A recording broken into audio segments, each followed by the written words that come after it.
Good news, geeks. Christ is risen. My name is Evan, and you are watching Geeks Under Grace.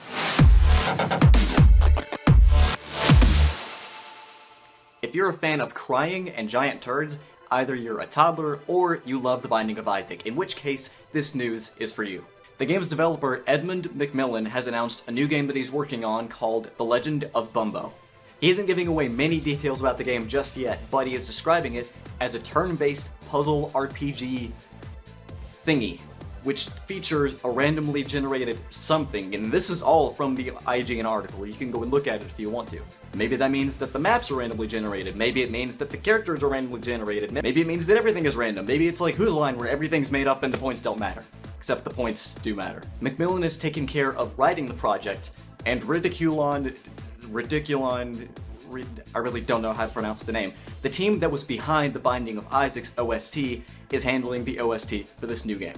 What's confusing fans at the moment is that The Legend of Bumbo was announced not on its own blog, but on The Binding of Isaac's official Tumblr, which has fans wondering maybe this is somehow connected to The Binding of Isaac. Or who knows, maybe McMillen was just doing that to play with us and this is all a load of crap. Master Wayne, if you want to be the Batman, you must fully commit to being the Batman. Trying out my Alfred impression there. Hope you liked it. Telltale Games is finally beginning to drop some sweet details on their upcoming Batman game. Here are some of the details that we know so far.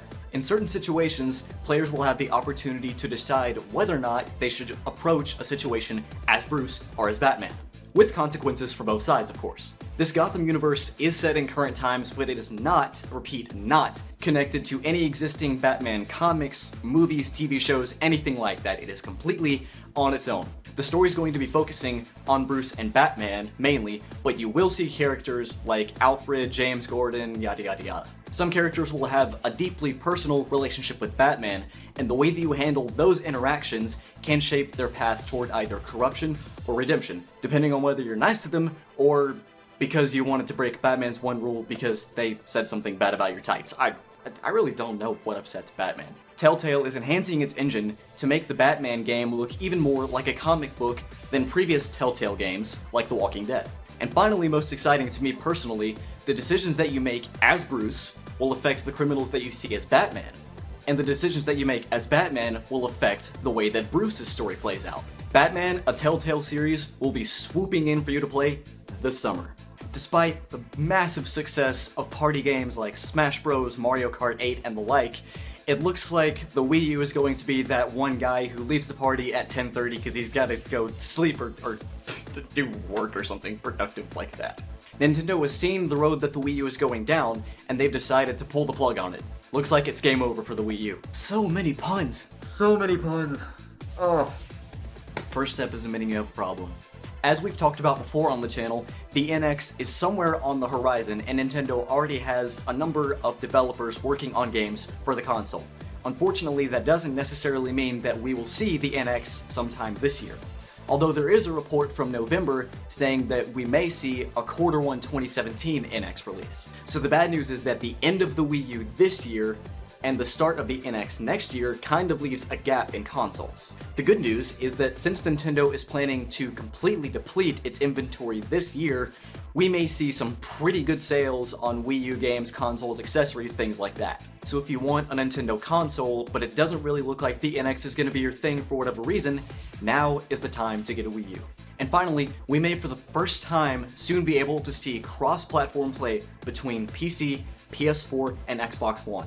Rocket League developer Psyonix has stated that they have figured out the technology to make this happen. Their president, Jeremy Dunham, was very careful to say that though they do have it technologically figured out, they're still trying to find where they stand politically, which is just a kind of vague way of saying, okay, now we need to make sure we're all friends before we do this. Okay? Okay. Everybody get me along? Great. Microsoft and Sony have, for some time, been middle school flirting with the idea of cross-platform play, with Microsoft saying that there is an open invitation to other networks, meaning Sony, of course, while Sony says it is happy to have the conversation about the service with other platforms, meaning Microsoft. Now, we still don't know for sure if or when this is going to happen, but if it does, that'll be one small step for man, one giant leap for our thumbs. As always, thank you for taking the time out of your day to watch this video. And be sure to check out all these awesome links in the boxes. Actually, I don't know if they're over here. They might be over here. Just look for the boxes, don't pay attention to where my hands are, okay? And remember, 2 wrongs don't make a right, but 3 rights make a left. And now it's time for the show! For Geeks Under Grace, this is Evan, signing off. Ow, my toes! Ow!